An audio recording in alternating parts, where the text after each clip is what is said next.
Brothers and sisters, there is a woman, simple and illiterate, who grew up in the humblest part of Italy. A woman who spoke with angels, saw souls in purgatory, received messages from the Virgin Mary, and every Good Friday relived the Passion of Christ with a precision that shakes the heart. This woman's name was Natuzza Evolo.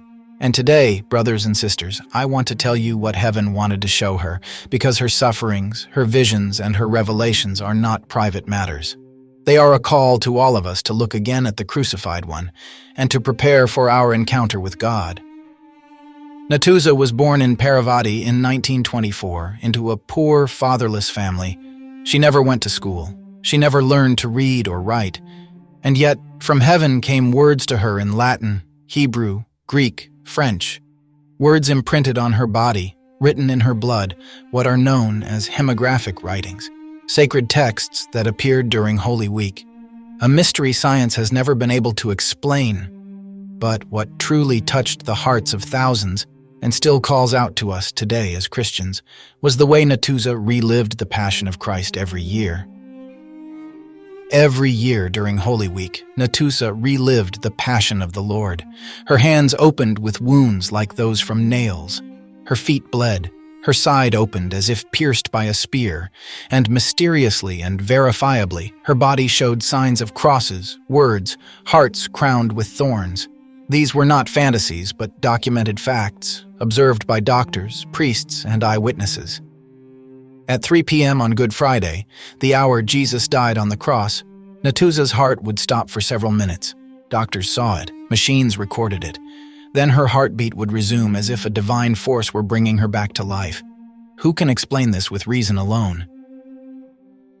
The visions Natuzza received about the Passion were full of details that only a historian or shroud expert might know. But she was neither. She was a simple woman who couldn't read. And yet, when she spoke of the crown of thorns, she said it wasn't just a circular ring placed on Jesus' head, but rather a helmet that covered his entire head. The thorns were long, bent inward, and one had pierced his eye. This detail is confirmed by Anne Catherine Emmerich in many studies of the shroud, where marks are seen on the forehead and back of the head. But that's not all. Natuzza revealed that during the trial, Jesus was struck with a blow so hard that it broke one of his teeth. This detail, too, is found in various mystical visions and matches a visible injury on the face of the shroud.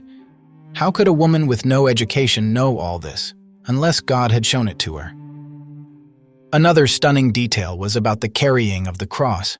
Natuzza said that Jesus did not carry the entire cross, but only the patibulum, the horizontal beam.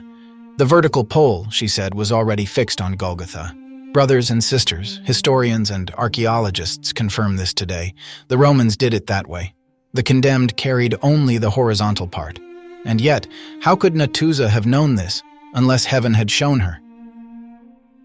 During Holy Week, when her body united itself to Christ's suffering, Natuzza's blood would write, literally. Phrases, words, crosses, symbols, and prayers appeared on bed sheets, shirts, handkerchiefs, some in Latin, others in Greek or French. Doctors analyzed that blood. It was human, but no one could explain how it could write such complex words in languages she did not know, and without any instrument. No one. But we know that God can speak even through blood. And through the suffering of his saints, he cries out to all humanity, "Convert, come back to me." When the church Natuzza dreamed of was built, she asked for a special crucifix. She wanted it with the sorrowful face of Christ, with the missing tooth. She wanted it that way because, she said, that's how I saw him. And she added, it must move those who look at it. And it truly moves people, brothers and sisters, because it is not a glorious Christ, but a humiliated, disfigured, abandoned Christ. It is the face of innocent suffering. It is the face of God who chose the cross to save us. Natuzza's revelations didn't stop at the cross. She saw souls. She spoke with the deceased, not in an occult or spiritualist way, but as a tool of Christian prayer and consolation. The souls that appeared to her never sought spectacle or curiosity, only spiritual charity. They said, "Pray for us, tell our relatives, offer sufferings and masses for our purification." Some appeared with sad faces, others peaceful, a sign of their progress toward the light. Some spoke of specific sins they were still atoning for. She said that purgatory exists, and it is a gift of God's mercy, not a punishment, but a chance to be purified and ready to see God.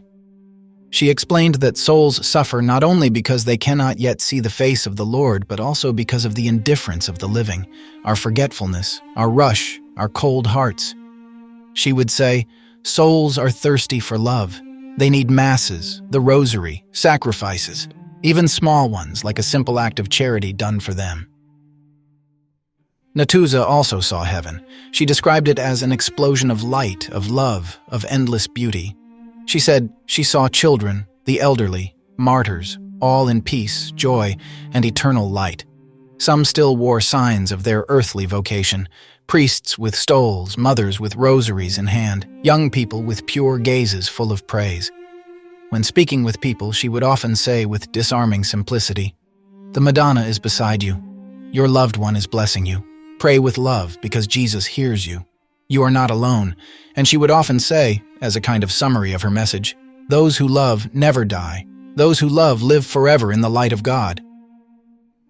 All these revelations attracted the attention of scientists, doctors, theologians, historians.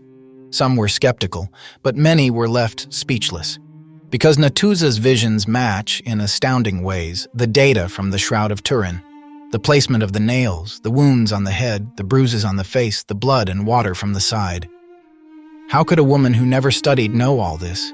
Is it just a coincidence? Brothers and sisters, it is not a coincidence. It is a confirmation. It is the signature of God. Natuzza was not a stern woman. She had the smile of a mother and eyes full of peace. But in her heart she carried the pain of Christ, and in her body, his wounds every year. She used to say, "It's not a punishment, it's a grace. I suffer out of love." And that, perhaps, is her greatest message. Even suffering can be redeemed. If united with Christ, our pain becomes salvation, for ourselves and for others. Brothers and sisters, Natuzza Evolo is not just a rare exception among mystics. She is a sign for every one of us, a light in a time of confusion. She tells us that God has not abandoned us, that the passion of Christ is real, alive, present, that heaven is near, that love does not die, and she reminds us, evil is real, sin wounds, but the mercy of God is greater than any guilt. So today I ask you, will you open your heart to this mystery? Will you let yourself be touched by crucified love? If you are watching this video, it is not by chance. Perhaps someone in heaven wanted you to hear these words. Perhaps Natuzza, with her motherly heart, is praying for you right now. Let us know in the comments what you think, and don't forget to subscribe to the channel and share this video with anyone searching for light in the darkness. Every soul deserves to know that the love of God is stronger than death. And don't forget to subscribe so you don't miss the next videos, and become part of this faith-filled community. May God bless all of us.